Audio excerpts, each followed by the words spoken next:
Bom dia para você, boa sexta-feira. Estamos em 9 de janeiro de 2026. São exatamente aqui para mim 10h15 da manhã em Portugal.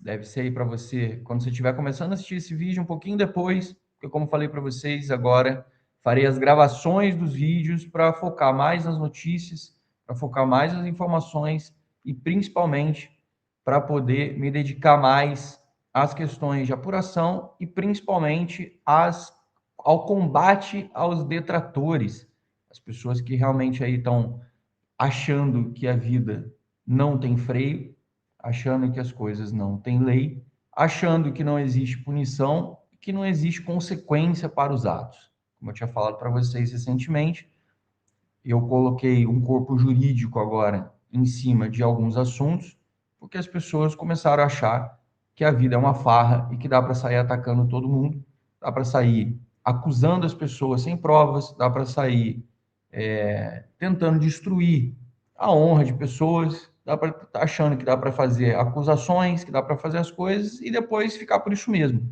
Não, não vai ficar por isso mesmo, não vai ficar nesse disse-me-disse, não vai ficar só no tom de ameaça e muito em breve a gente vai ter aqui, vocês vão ficar sabendo, mais informações a respeito dessas coisas, de não só uma ação civil com relação às questões que foram mencionadas, o que envolve questões financeiras, né, indenizatórias, como ações criminais, porque foram crimes cometidos, como atentado à honra, calúnia, difamação, atentado contra a honra de menor, que aí envolve o Estatuto da Criança e do Adolescente. A gente tem divulgação de conteúdos de mensagens privadas, a gente tem adulteração de mensagens, a gente tem coisas pesadas, a gente está falando de criminoso. Então, o criminoso vai responder na polícia, como São Paulo também está respondendo na polícia por conta de investigações. Beleza? Então vamos em frente. Já que o tema é polícia, a gente já começa assim. Amanhecemos essa sexta-feira com a informação de que a polícia oficialmente pediu ao São Paulo explicações sobre as movimentações dos 11 milhões de reais de saques feitos nas contas do São Paulo, que geraram as denúncias e que geraram as informações dos últimos dias, né, dos últimas semanas com relação aos veículos, falando sobre saques suspeitos da conta do São Paulo que perfizeram ali 11 milhões de reais. Esses 11 milhões de reais foram sacados ao longo do tempo. Vou até pegar aqui a conta certinha para a gente poder bater juntos aqui quanto foi sacado ao longo do tempo. Então vamos lá. Segundo os dados do COAF, foram 11 milhões de reais entre janeiro de 21 e novembro de 25. Isso são 59 meses. 35 saques em espécie, totalizando 2021, 1 milhão e meio, 2022, 1,2 milhões, 2023, 1,4 milhões, 2024, 5,2 milhões e 2025, 1,7 milhões, tá? 2024 foi o ano com o maior volume. 2024 foi com o maior volume aqui referente a. Deixa eu ver aqui. Foi com o maior volume aqui referente a movimentações, foram 11 saques e também o maior valor, tá? E aí, o São Paulo utilizou carro forte em 28 das 35 operações e as primeiras operações, no final das contas, foram feitas por funcionários, depois foram trocados. Segundo o Globo Esporte, que foi quem deu a informação hoje de manhã, o caso do São Paulo vai ser representado pela Iocoi Advogados, que é o escritório que está cuidando desse caso, para fazer essas explicações, e o São Paulo afirma que tem como fazer a comprovação disso daqui. Isso é a informação da nota oficial do São Paulo. Isso nós vamos ver realmente, porque a polícia vai receber essas explicações. O São Paulo afirmou em notas, e eu também perguntei, me falaram que o São Paulo vai apresentar e já tem a documentação separada para fazer a comprovação de absolutamente tudo. E aí a gente vai ver pelos órgãos competentes se realmente procede o que o São Paulo está apresentando e se tem algum tipo de mácula, se tem algum tipo de questão envolvendo esses assuntos, se realmente houve crime ou não. E repito, Se tiver algum crime, se tiver alguém envolvido, se tiver alguma coisa, alguma irregularidade, jaula, cadeia, dane-se.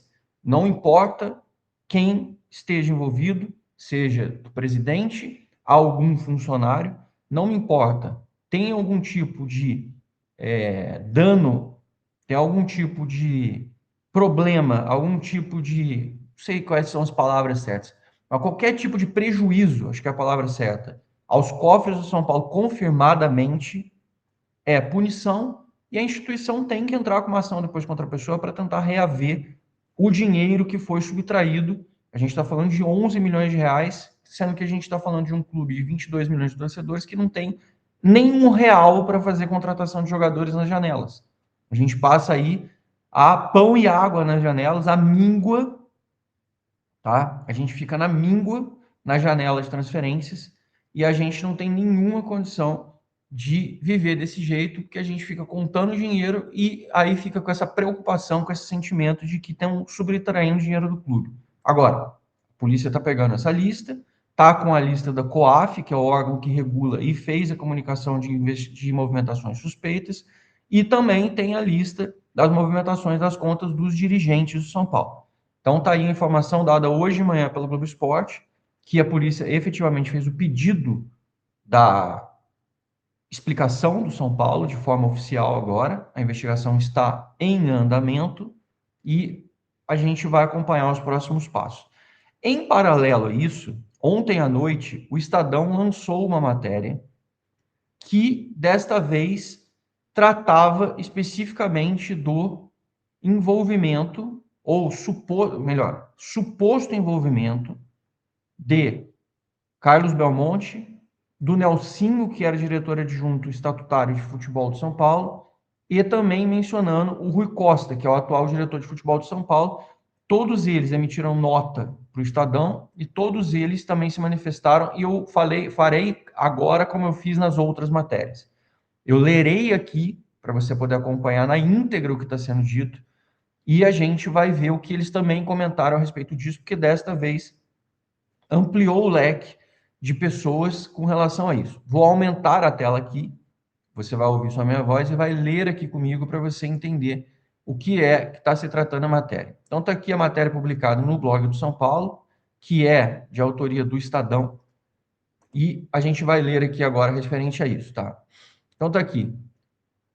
Investigação no São Paulo atinge Belmonte e Nelsinho, ex-diretores, que saíram já, eles já deixaram os cargos, como vocês sabem, depois do jogo do Fluminense, e com o Rui Costa, que é o atual diretor de futebol.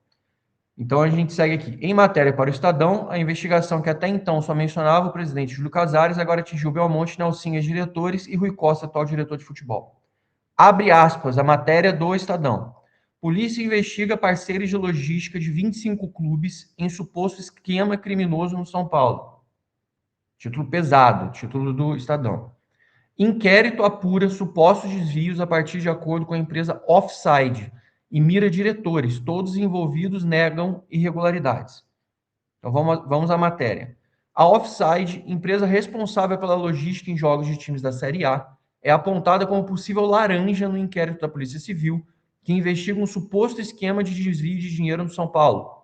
A investigação também se estende a diretores são paulinos. Offside, São Paulo, Carlos Belmonte, Rui Costa, citado pela polícia, negam irregularidades. O inquérito policial, ao qual o Estadão teve acesso, originado a partir de uma denúncia anônima, apura a contratação de empresas terceirizadas pelo São Paulo. É focado no Offside, primeira pessoa jurídica citada na investigação. A suspeita de que valores tenham sido desviados por meio de acordos com a companhia. Em resposta à reportagem, a Offside afirmou que prestou serviços relevantes a clubes e entidades do futebol brasileiro e sul-americano, sempre mediante contratos formais, execução efetiva do serviço, emissão regular de notas fiscais e absoluta transparência operacional e financeira. E aí eles informam que tem a nota no fim do texto. Carlos Belmonte, Rui Costa e Nelson Marques Ferreira, ex-diretor e atuais executivo e diretor adjunto de futebol de São Paulo, respectivamente, são citados na denúncia como pessoas que teriam obtido ganhos irregulares, entre aspas, tá?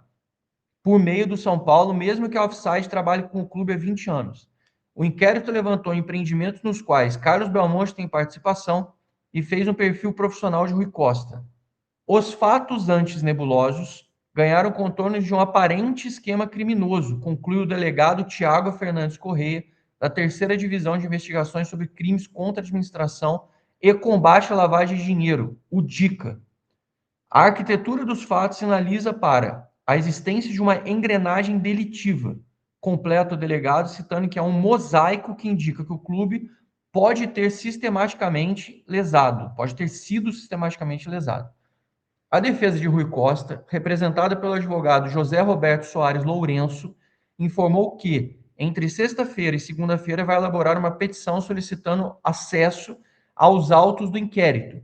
De antemão, ele afirma que o dirigente é inocente e que a Offside trabalha com o São Paulo desde antes da sua chegada em 2021. A Offside tem uma longa lista de clientes no futebol sul-americano, incluindo São Paulo, Palmeiras, Santos e Flamengo. A reportagem do Estadão ouviu relatos positivos sobre os serviços prestados pela empresa. Sediada no Rio de Janeiro, a empresa tem como sócios Rodrigo Ernesto de Andrade Rego e Judite da Costa Flor. O Conselho de Controle de Atividades Financeiras, o COAF, foi acionado para realizar uma análise de inteligência financeira da empresa e de seus sócios, referente aos últimos 5 anos, visando rastrear o fluxo de supostos desvios. No ano passado, houve um ruído da parceria com o Corinthians com a Offside. A empresa foi responsável pela logística do time desde abril de 2024, ainda na gestão Augusto Melo.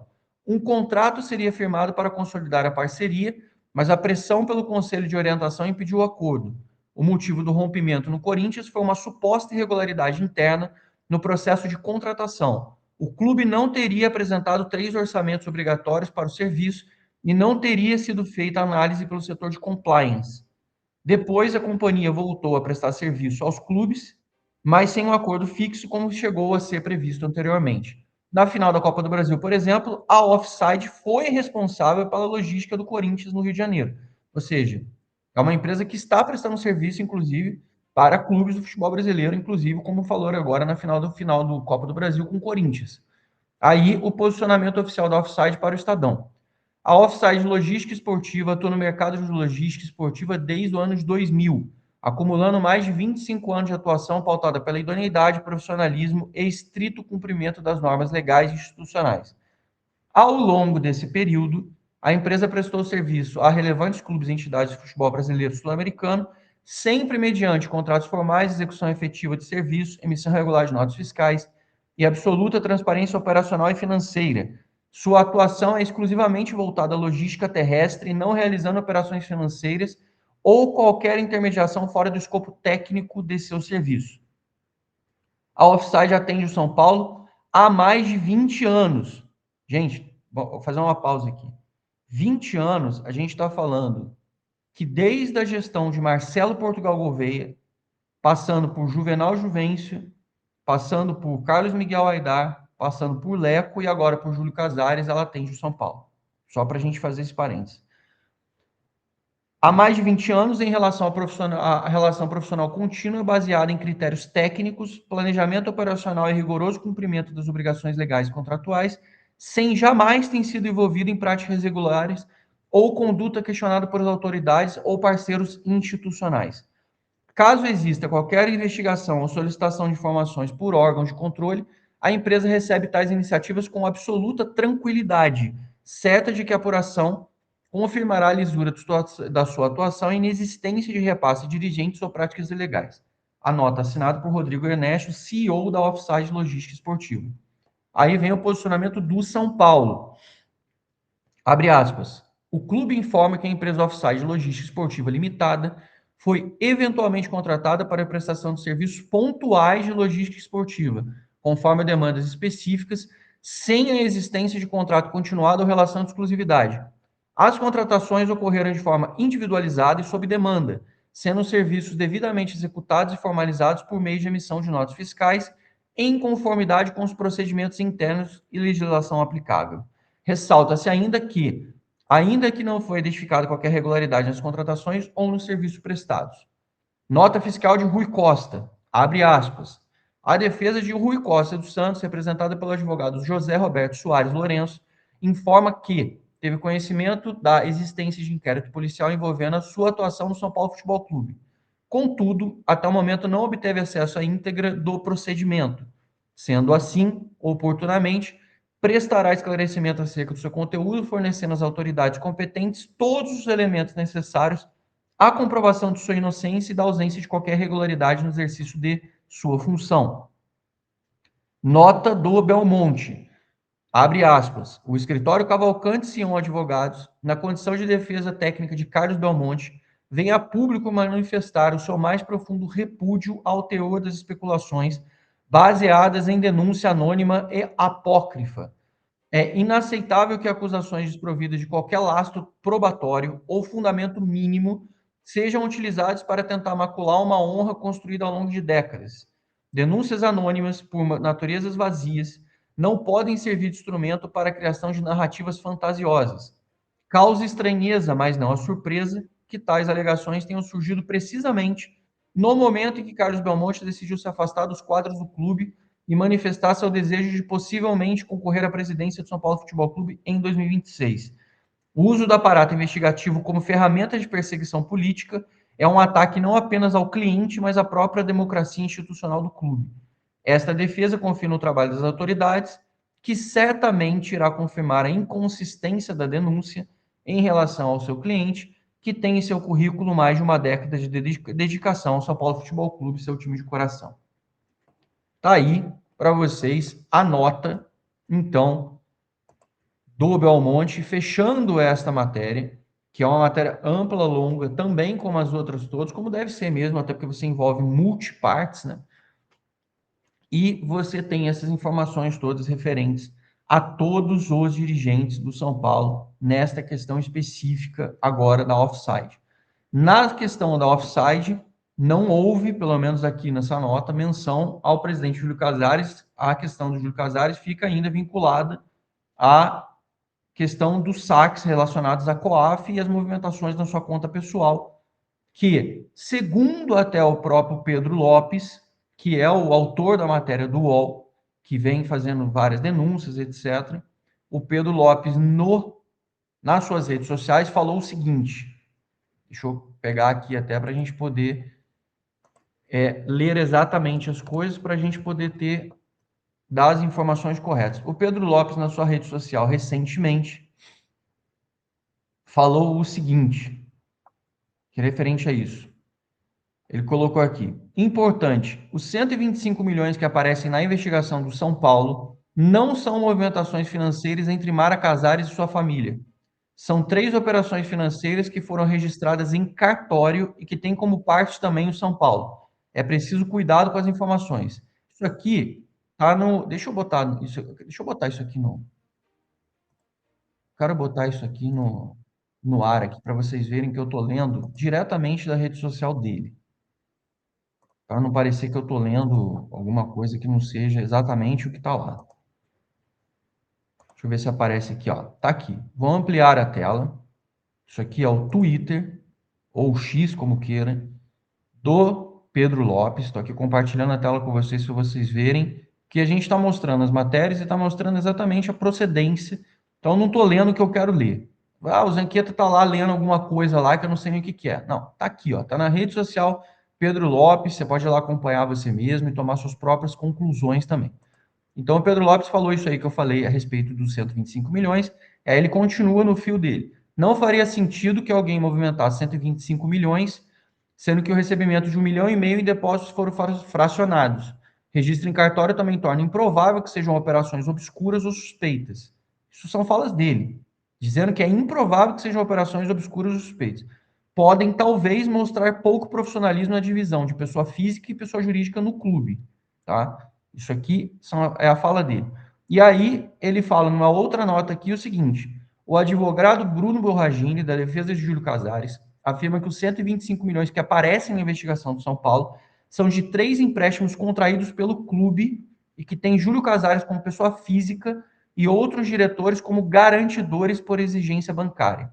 Isso aqui, inclusive, foi fruto de um print que, inclusive, tiraram do nosso grupo de membros, em que a gente estava discutindo sobre isso, em que eu mencionei exatamente a mesma coisa disso aqui, que muitas das coisas que eu tinha recebido de informação de que as movimentações das contas de Júlio Casares nesse montante eram referentes a empréstimos feitos pelo clube, como ele tendo ele como garantidor, ou seja, ele é fiador na palavra, eu nem sei se essa palavra cabe nesse caso, mas para você que, por exemplo, vai alugar um apartamento e você precisa ter alguém que garanta você, nesse caso seria um fiador, é alguém que dá respaldo através do próprio lastro patrimonial dele, para que você possa, por exemplo, fazer aquela contração de recebimento. Eu expliquei isso no nosso grupo, falei isso no nosso grupo e printaram isso para jogar para fora, o que é um crime, tá? Para quem não sabe, quando você abre mensagens privadas publicamente, sem autorização prévia da pessoa, isso também se torna crime. Então, só para os desavisados que gostam de fazer essas brincadeiras, que acham que as coisas são todas simples e que não tem regra, que o mundo é totalmente sem lei, só para ficar a informação também. Então, o que eu expliquei foi exatamente isso, que eu estava falando que foi quando eu perguntei a apuração disso, que as pessoas não gostam de saberem as informações, as pessoas gostam de julgar sem ter nenhum tipo de crivo ou critério na hora de fazer o julgamento. Aí pergunta assim, Zanqueto, qual a sua opinião? A minha opinião é que eu fui lá perguntar e a informação foi, eu tenho todos os registros, porque essas operações foram nesse montante, principalmente porque eu estava como garantidor ou fiador do clube, numa época que o clube não tinha respaldo bancário para ter os seus empréstimos. Ou seja, não só Júlio Casares, como outros diretores acabaram colocando seu próprio patrimônio como garantidores de empréstimos que o São Paulo fez com instituições financeiras e bancárias. Porque o São Paulo não tinha crédito disponível para que conseguisse fazer isso com os bancos, então eles usaram os próprios patrimônios. E aí, quando eu informei isso, porque é o que vocês vão ler na mídia em breve, e é o que o Pedro Lopes escreveu aqui com a beleza para vocês, as pessoas vieram me atacar dizendo que eu estava fazendo uma defesa das pessoas, sendo que isso nada mais é do que uma apuração e uma informação dada não só pelos envolvidos, como principalmente pelos próprios advogados que estão fazendo a defesa.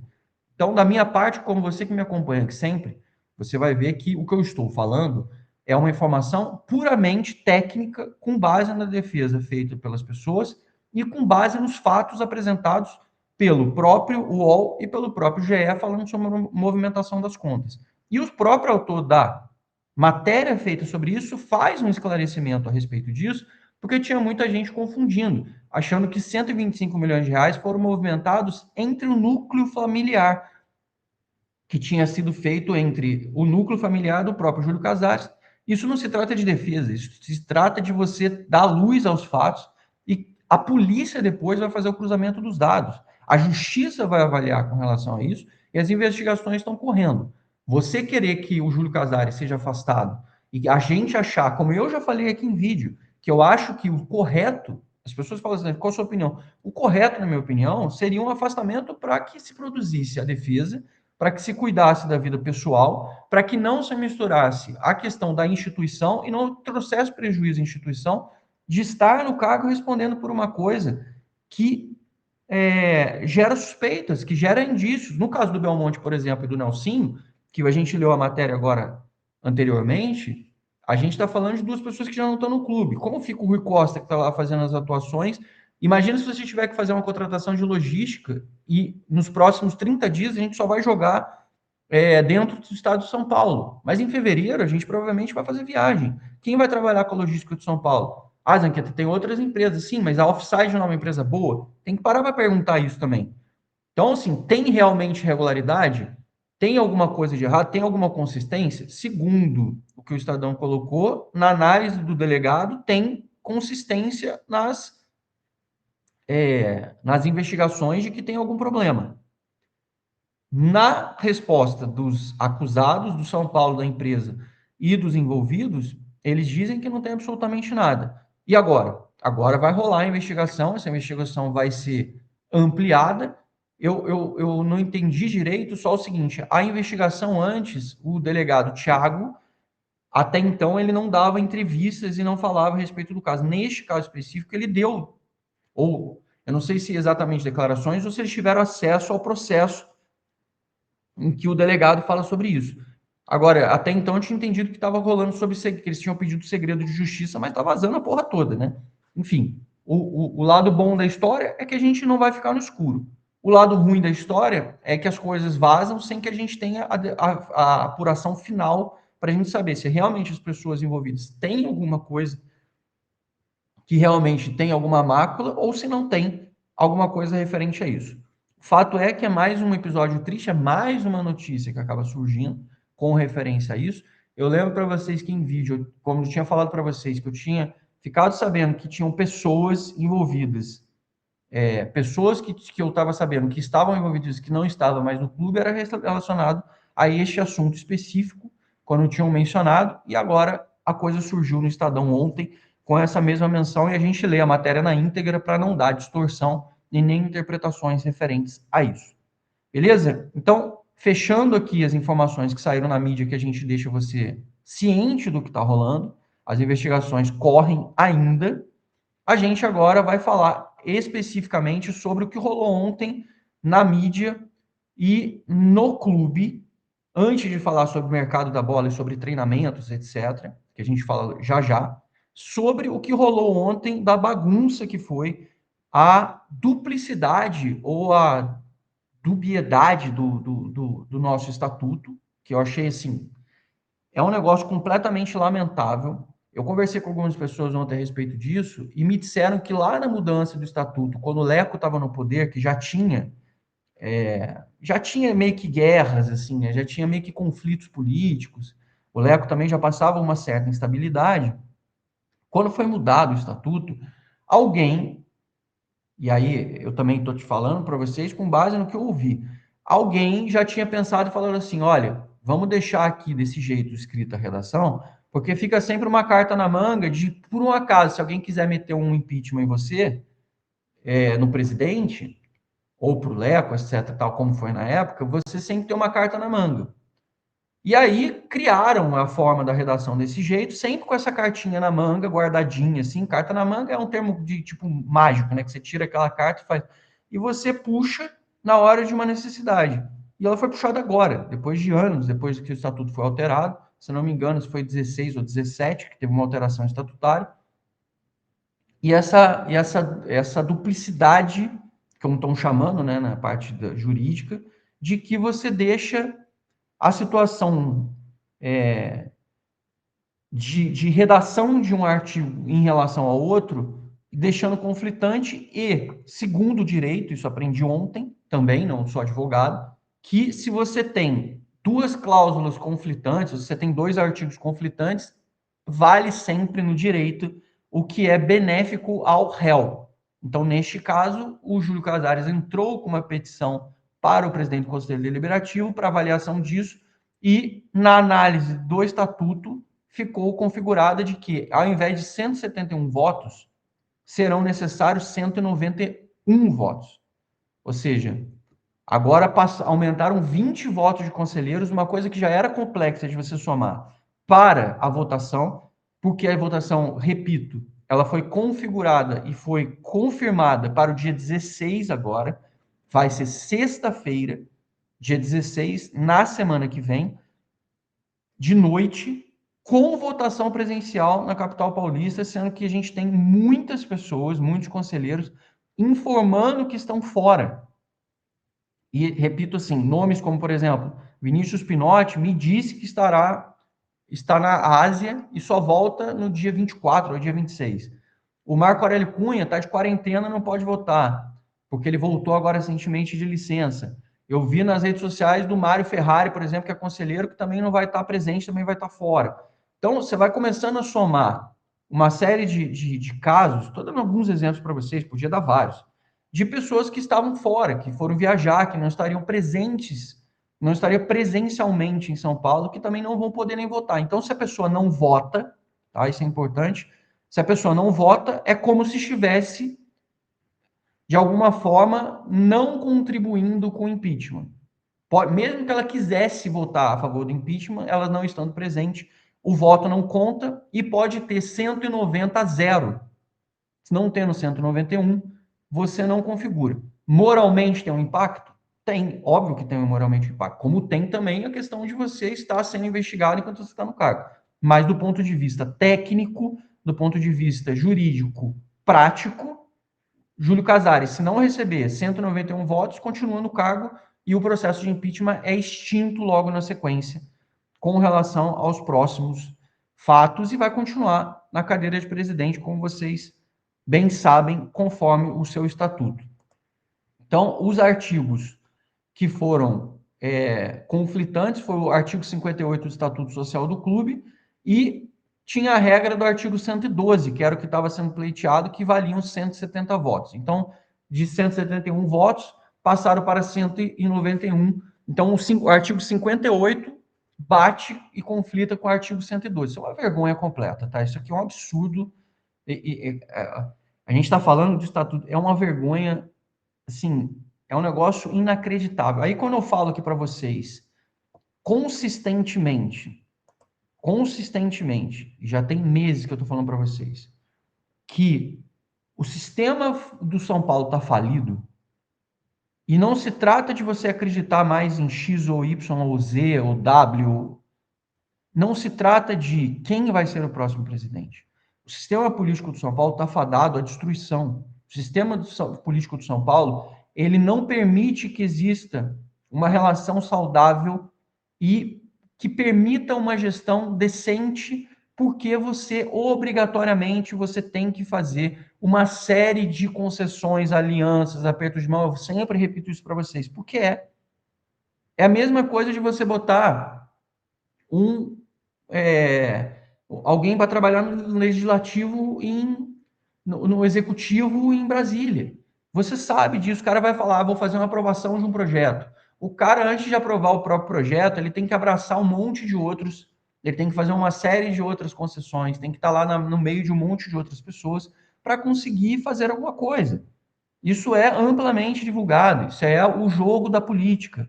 E aí você tem que estar apertando mãos e abraçando pessoas das quais você nem faz, você não compactua, você não tem equivalência de ideias, que você não concorda com o que a pessoa pensa, com o que a pessoa já tenha feito, com quem ela já tenha defendido no passado, mas isso impede que você possa ser candidato, tanto a conselho, depois de candidato a conselho, você consiga ser considerado um presidenciável. Isso não permite. Então, com essa formatação, com essa sistemática apodrecida e que não permite uma saúde para que a coisa aconteça, você não tem como ter um sistema político que favoreça a instituição. Você favorece o apodrecimento interno do sistema político de São Paulo. Isso prejudica a instituição. Então não adianta só falar, e eu vou repetir, pode tirar o Júlio Casares agora, beleza, tira o Júlio Casares, vai assumir o Macis. Gente, o Macis tem 80 anos. Ele vai fazer um processo de transição até o final do ano, beleza, você fala assim, saiu o Júlio Casares, vai fazer essas coisas. Você acha que o Macis ele vai demitir todos os funcionários do clube, toda a rede de cadeia do clube, vai mudar absolutamente tudo no dia que ele entrar? Não vai. Aí vamos caminhar para o assunto. Vamos fazer a próxima eleição. Você acha que na próxima eleição as pessoas que são coordenadores dos grupos, responsáveis pelos grupos e pelas pessoas que vão decidir o próximo presidente, não são as mesmas que decidiram tudo na política de São Paulo nos últimos anos? São as mesmas. Até quem está do outro lado hoje na oposição já foi situação ontem. Ou foi situação agora há pouco, ou era oposição ontem, estava na situação agora, ou estava na situação agora e virou oposição de novo. Essa movimentação que dá a falsa sensação de que a gente está tendo uma renovação, eu estou cansado já. Eu já cansei. E você pode falar com qualquer pessoa. Estava falando com algumas pessoas, inclusive, ontem, que são pessoas que sempre não gostaram da gestão de Júlio Casares, sempre bateram na gestão de Júlio Casares, e as pessoas falam, realmente, não tem como. A reforma política é necessária. Sabe que reforma política que a gente vai ter? Nenhuma. O São Paulo, obrigatoriamente, você fala assim, mas aqui falar de SAF é meio utópico. Cara, alguma coisa precisa acontecer. Alguma coisa precisa acontecer. Virar SAF, por mais que a gente se preocupe com o modelo e como o São Paulo vai virar SAF, talvez a aquisição do São Paulo por uma pessoa, como eu volto a repetir, por algum grupo, alguma coisa, seja a radicalização mais profissional que a gente precise no curto prazo. Agora, você acha que essas pessoas que hoje estão enxergando uma proximidade do poder depois da queda, de uma possível queda de Júlio Casares, essas pessoas vão falar, não, beleza, agora vamos mudar o sistema político mesmo. As pessoas estão quase que, o dedo delas está quase encostando na proximidade de você poder chegar a poder fazer parte do poder de novo. Você acha mesmo que quem está nisso Está afim de abrir mão dessa possibilidade de fazer esse processo? Não está afim.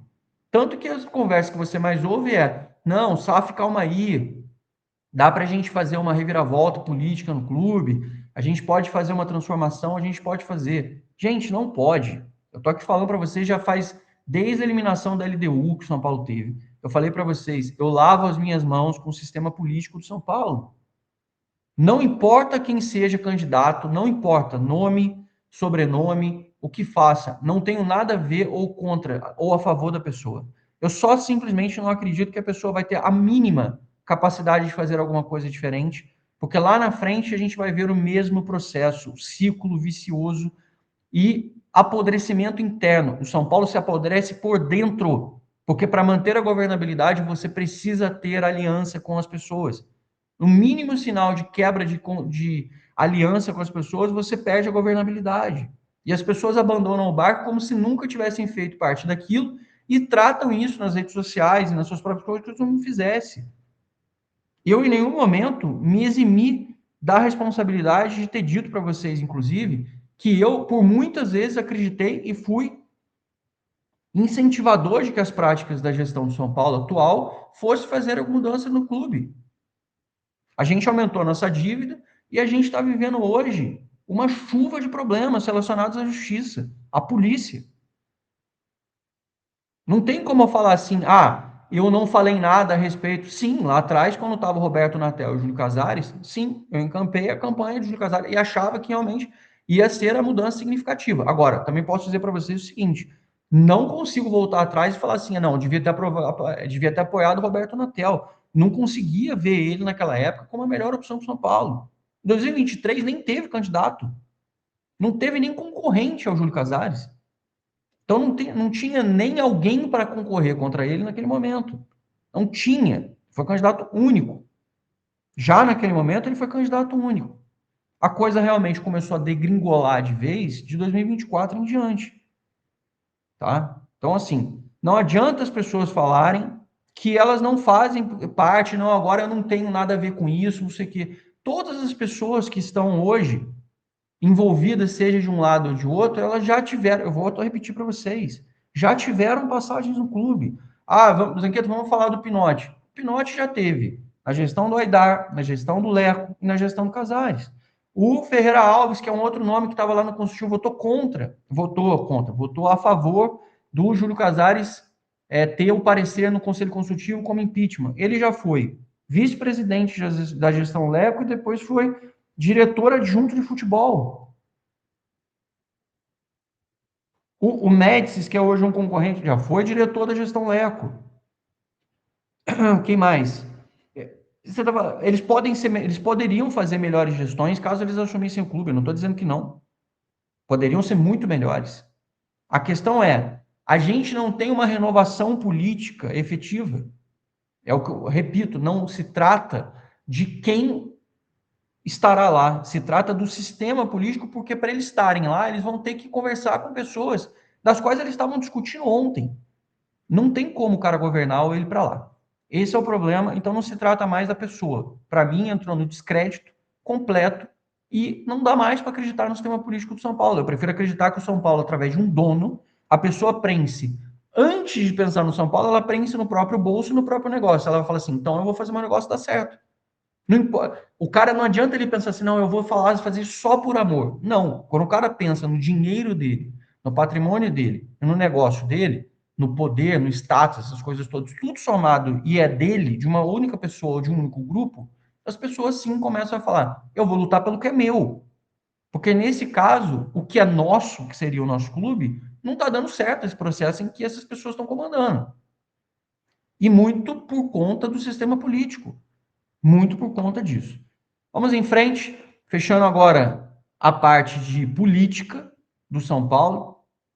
Repetindo, para a destituição de Júlio Casares semana que vem, voto presencial no Morumbi, no Salão Nobre, no Conselho, 2 horas de votação, começando às 18h30, mudou do dia 14 para o dia 16, agora sexta-feira, precisando ter 191 votos a favor da destituição de Júlio Casares para ele cair do cargo de impeachment. Para ele cair do cargo e sofrer o impeachment, o que levaria ao seu afastamento imediato, mas o Harry Macias assume interinamente como vice-presidente automaticamente, caso aconteça isso na sexta-feira que vem, e isso vai ser levado para a Assembleia de Sócios, e na Assembleia de Sócios precisa ter maioria absoluta, tá? Maioria simples. Essas são as informações que a gente tem até o momento. Beleza? Então vamos agora aqui, 40 minutos de vídeo, agora a parte final do vídeo, sendo dividida em reforços, contratações e especulações do mercado da bola. Eu posso dizer para vocês que eu apurei ontem que o Crespo está preocupadíssimo com as notícias, ele está preocupadíssimo com a finalização da montagem do elenco. Sim, o Crespo está realmente tenso com relação a tudo que está acontecendo. Ele está vendo muitas notícias, muitas polêmicas, as coisas saindo na mídia, e ele está preocupado com relação a, e aí, o que vai acontecer de jogadores para nós? Ele está seguindo o trabalho dele, está fazendo a parte dele, está tentando blindar o grupo, mas existe uma preocupação realmente com o que está acontecendo. Ele está ouvindo para ficar tranquilo que as contratações estão em andamento, ele está acompanhando as movimentações diárias de contratações e reforços, mas eu passo aqui para vocês que sim, obviamente ele está tenso e preocupado com o que está rolando. As negociações com relação ao Rodriguinho e Red Bull do São Paulo, pelo que eu entendi, ainda faltam detalhes para ser fechado, pode acontecer hoje, amanhã, depois de amanhã, mas ainda estavam detalhes, tanto que vamos considerar assim, o São Paulo realmente tem o interesse de vender o Atlético para o Red Bull, mas os valores finais ainda não estão definidos. Ainda faltam esses pequenos detalhes. Então, o Rodriguinho deve sair. A questão é por quanto e com quais condições, quais metas, qual a porcentagem que fica para frente. Como eu falei para vocês, o São Paulo pensa em negociar o Rodriguinho para se capitalizar e poder colocar algum tipo de investimento em algum outro jogador de forma imediata que atenda mais aos interesses do Crespo e de imediato para o São Paulo reforçar seu time. É isso. O que tem de notícia referente a essa questão do Rodriguinho. Eu passei para vocês ontem com exclusividade que o São Paulo tinha interesse no meia Kevin Zenon do Boca Juniors. Isso saiu na mídia ontem de forma ampla, depois que a informação do blog do São Paulo foi dada. Isso foi confirmado pelo São Paulo, foi confirmado por todos os setoristas que acabam sendo envolvidos e que acompanham o dia a dia do São Paulo. O São Paulo tem interesse nele e também está buscando outros jogadores para compor ali, para reforçar o time, inclusive do exterior. Lembro para vocês que, além a negociação do Dória, por exemplo, tinha falado com vocês, que não estava concluída ainda, que tinha que tomar muito cuidado com relação a isso, apesar do alinhamento com o staff, precisava da liberação do Atlas. Isso não aconteceu ontem ainda. Então a gente tem que ter muito cuidado com relação a informações. Não, mas eu ouvi que fechou. Gente, uma coisa é alinhamento do São Paulo com o staff do jogador. Outra coisa é o cara ser liberado pelo clube dele de graça, que era o que tinha uma palavra verbal de que aconteceria.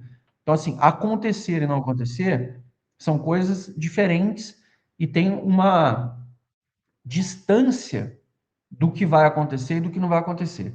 Então, a gente está na expectativa, aguardando aí para ver se realmente o Atlas dá a liberação do Dória, e aí sim, se ocorrer a liberação do Dória, o São Paulo tem um acerto com o seu staff, com o seu agente, o Dória está no Rio de Janeiro, e aí ele poderia vir para São Paulo fazer o Dória poderia vir para São Paulo fazer exames médicos e acompanhar esse processo de contratação efetivamente para encaminhamento, beleza?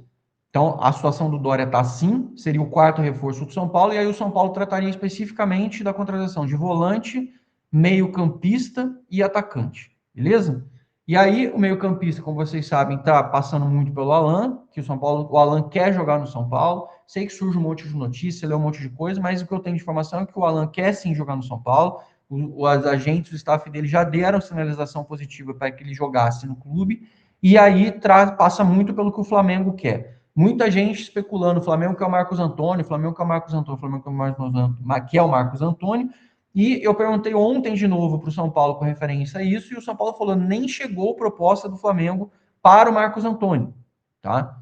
Aí muita gente fala assim, mas ele pode estar falando direto com o jogador. Cara, o Marcos Antônio, lá atrás, ele teve sondagem do Flamengo e acabou vindo para o São Paulo. Claro que a situação do Flamengo financeiramente é melhor, claro que o Flamengo pode oferecer um projeto esportivo para o jogador melhor hoje, claro que o Flamengo hoje está numa condição muito melhor e pode oferecer mais dinheiro para o São Paulo. que o São Paulo pensa é, quando fechar o contrato do Marcos Antônio no meio do ano, quando o São Paulo fizer a mudança de contrato definitiva com ele, dará para ele um aumento salarial e o Marcos Antônio será valorizado no clube com um longo contrato para fazer isso. Isso é o que o São Paulo passou para ele, para os seus agentes, e o Marcos Antônio não vai forçar a barra para deixar o clube, a não ser que o Flamengo realmente consiga convencer o São Paulo. Como que o Flamengo vai convencer o São Paulo se nem proposta chegou ainda? Essa é a posição de momento com relação a essas informações do Marcos Antônio. O São Paulo repete que não quer desfazer do Marcos Antônio, deu a camisa 8 para ele anunciada ontem, e não só eu, como outros veículos confirmamos isso de novo. Por mais que surjam as Zanqueta, mas o Vene Casagrande diz que ele deu ok, bicho. Então, assim, então, o que ele diz, o que a gente recebe do São Paulo, a gente só pode falar com o São Paulo. O jogador, ele não vai vir publicamente e falar assim, eu nunca vou jogar no Flamengo. Isso não, gente, não existe. Nenhum jogador vai dizer, não, eu não vou jogar no Flamengo. Não faz nem sentido, porque amanhã o Flamengo entrar em acordo com o São Paulo e ele vai ter dito que não jogava lá. O jogador, ele não se envolve. Essa relação tem que ser entre os clubes. Então, o que sai na mídia, especificamente, a gente tem que ter muito cuidado com relação a coisa. Ah, ele quer jogar lá, ele quer ir, ele quer não sei o quê. Ele deu ok. Mas deu ok com base em que proposta, se não tem proposta?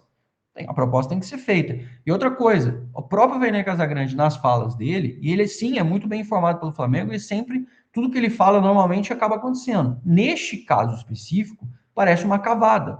Por quê? Porque quando ele fala sobre isso, ele nem menciona qualquer tipo de compensação para o São Paulo, além da cessão do Alan. A troco de que o São Paulo vai ceder o Marcos Antônio pelo Alan, e ainda fala que o Marcos Antônio iria em definitivo para o Flamengo. A troco de que o São Paulo faria essa troca, essa negociação entre os dois jogadores, no, já que o São Paulo tem no Marcos Antônio seu principal jogador e o Alan era uma contratação de empréstimo. Não tem nem sentido, teria que ter minimamente assim, não, mas o Flamengo está dando mais 15 milhões de euros pelo Marcos Antônio. Ok, você pode falar assim, porra, fudeu, 15 milhões mais o Alan, não sei o que, a negociação, mais dinheiro para o Marcos Antônio. Não, não tem nada, você não vê que não tem consciência porque não tem proposta. Ah, mas o Marcos Antônio pode dar ok, mas vai dar ok, e aí? Tem 5 milhões da Lazio que tem que ser pago, o São Paulo ainda tem que pagar para a Lazio, que teria que cobrir o São Paulo. Mais uma compensação financeira para o São Paulo, liberar o Marcos Antônio. A troco de que a gente liberaria o principal jogador de linha para receber o Alan, que é um jogador que tem baixa no Flamengo. Só isso de proposta. Pra vocês verem como é que não tem robustez na argumentação, só para a gente bater sobre isso também. Com relação a outras posições ofensivas, o São Paulo está também conversando, seguindo em frente. Por mais que esse caos todo seja instaurado, o São Paulo está fazendo conversas com os jogadores do setor ofensivo, como falei para vocês. A gente fica com o Carlos Coronel, o Lucas Ramon, que deve chegar em maio, e pelo menos a priori, o Lucas Ramon fica para chegar em maio. E o Danielzinho, que já chegou para o meio de campo e já deve estrear com o São Paulo no domingo contra o próprio Mirassol, esse time dele. E aí a gente tem a possibilidade da contratação do Dória, que deve ser concretizada. Eu imagino que isso vai ser, se for liberado pelo Atlas, realmente vai acontecer. Seria o quarto reforço. O São Paulo tem interesse no Alan, que poderia ser o quinto reforço, caso tudo aconteça bem, como vocês sabem. Se não fechar com o Alan, muito provavelmente o São Paulo vai focar em outros nomes. Como já falei para vocês, tem até o próprio Lima, que é do mesmo escritório, do mesmos agentes. O Lima que também continua ali disponível, ainda não trocou de time como Fluminense. E a gente ainda tem mais duas possíveis posições para setor ofensivo. E aí o São Paulo negocia com outros jogadores que podem fazer o reforço para o São Paulo, fechando o número de reforços que o Crespo quer, que seriam mais quatro. Aí seria Dória, Alan, mais um meia e mais um atacante, que é o que a gente bateu com vocês aqui desde a semana passada, quando a gente falou para vocês do retorno aos trabalhos do Crespo e dele com o Rui Costa na volta dos pedidos. Até o momento, confirmo para vocês que temos 13 saídas, 3 reforços, 2 renovações. Não mudou esse número por enquanto, tá? E a gente segue em frente esperando o que vai acontecer para esta janela nesta sexta-feira. Em paralelo, o São Paulo faz hoje o seu penúltimo treino no CT da Barra Funda. Amanhã faz seu último treino e aí à noite viaja para Mirassol e o São Paulo joga no domingo de noite estreando no Campeonato Paulista contra o Mirassol. Fica por conta da péssima notícia a escalação de Matheus Delgado Candansan. Assim, a Federação Paulista de Futebol, gente, esquece. Ah, mas a diretoria do São Paulo não faz nada. Os caras não têm nem bom senso. Pode xingar a diretoria do São Paulo, porque realmente... E assim, os caras não vão ter nem força de brigar com a federação nesse momento, com tudo que está acontecendo no clube. Mas, cara, assim, pode xingar, pode falar assim, os caras não brigam, os caras não estão lutando, os caras não sei o que, sei o que, também não estão. Mas, puta merda, não tem bom senso nenhum. Os caras estão escalando de novo o mesmo árbitro que ano passado ainda apitou um pênalti que a gente sabia que essa é uma arbitragem horrível.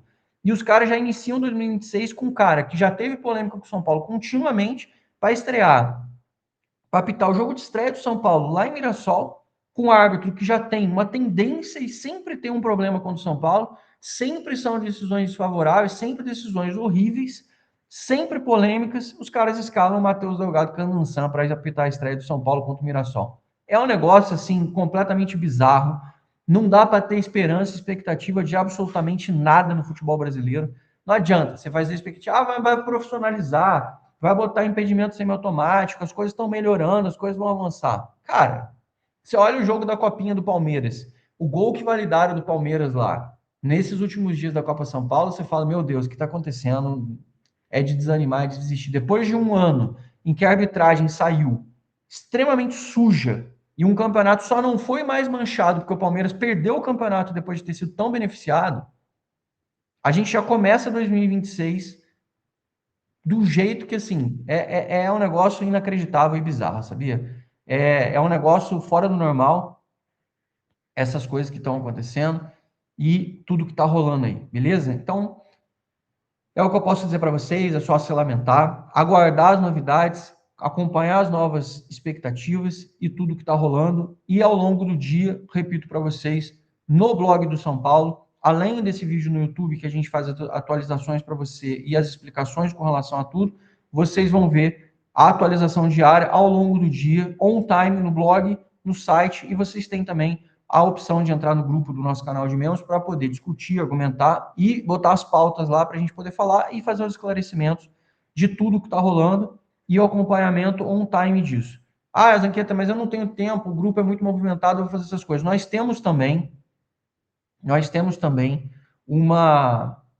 um grupo só de notícias. Se você entrar no nosso blog, em qualquer matéria nossa, você vai ver lá que tem um grupo só de notícias, que você só recebe a notícia purinha ali. E aí você recebe, quando a notícia entra, você já recebe um aviso da matéria para você estar por dentro, sabendo de tudo que acontece simultaneamente. E aí você não precisa estar exatamente num grupo, você só recebe ali o aviso do ping, ou você recebe direto, é quase que um push que você recebe ali, ou você recebe também, você pode ter a opção de receber por e-mail entrando no blog do São Paulo, colocando teu e-mailzinho lá, tem um espacinho logo no final de qualquer matéria que você entrar, você vai até o finalzinho ali, antes de chegar nos comentários, tem um espacinho que você coloca ali o teu e-mail e recebe ali gratuitamente todas as matérias por e-mail para você poder ler e acompanhar tudo que está rolando. Tá? São as opções que tem. E se você quiser virar membro, seja bem-vindo. É só fazer pelo YouTube o procedimento. Manda para mim um e-mail depois que você virar membro e eu te encaminho o processo para você poder virar e a gente faz lá o registro, todos os trâmites para você poder participar do nosso grupo de WhatsApp. Beleza? Desejo a vocês uma boa sexta-feira. Se Deus quiser, amanhã estou de volta com mais informações e repassando tudo o que aconteceu nessa sexta-feira e o que tem previsão de acontecer nesse sábado. E a gente vai avançando juntos pela essa fase difícil do São Paulo e acompanhando com expectativa o que virá para domingo. Só uma última informação antes que eu esqueça, muita gente perguntou assim, aqui, você acha que o Caleri e o Lucas começam como titulares no domingo? O que eu ouvi é que é improvável, que a probabilidade maior é de que o São Paulo tenha uma formatação mais parecida com o que fechou o ano passado, mas com a inserção de possivelmente o Danielzinho no time, que comece essa partida. O São Paulo deve provavelmente entrar com Maia, Danielzinho e Marcos Antônio no meio de campo. E Luciano e Tapia no ataque é o mais plausível de acontecer. O Caleri e o Lucas, até por volta de lesões, etc., devem ganhar uma minutagem menor para ir numa crescente. Porra, mas e aí, não sei o quê. Amigos, são 10 jogos em 30 dias. E eu não estou falando da boca para fora, são 10 jogos em 30 dias, literalmente. E aí você vai ter um jogo a cada 3 dias. É óbvio que eles vão ter todo mundo chance de rotacionar, minutagem, etc. Acho, inclusive, que deveria puxar mais meninos da Copa São Paulo para ajudar nesse processo enquanto não chegam os outros reforços. Vamos em frente, confiar no Crespo, acreditar no melhor e que dê tudo certo e que, repito, todos os envolvidos e que tenham cometido algum tipo de irregularidade no São Paulo sejam presos, sejam culpados e que o São Paulo consiga reaver seu dinheiro, que essas pessoas nunca mais possam pisar no São Paulo, desde que devidas as comprovações e todas as investigações apontem realmente as comprovações a respeito disso. Beleza? Fiquem com Deus, tamo junto, vamos São Paulo e fui!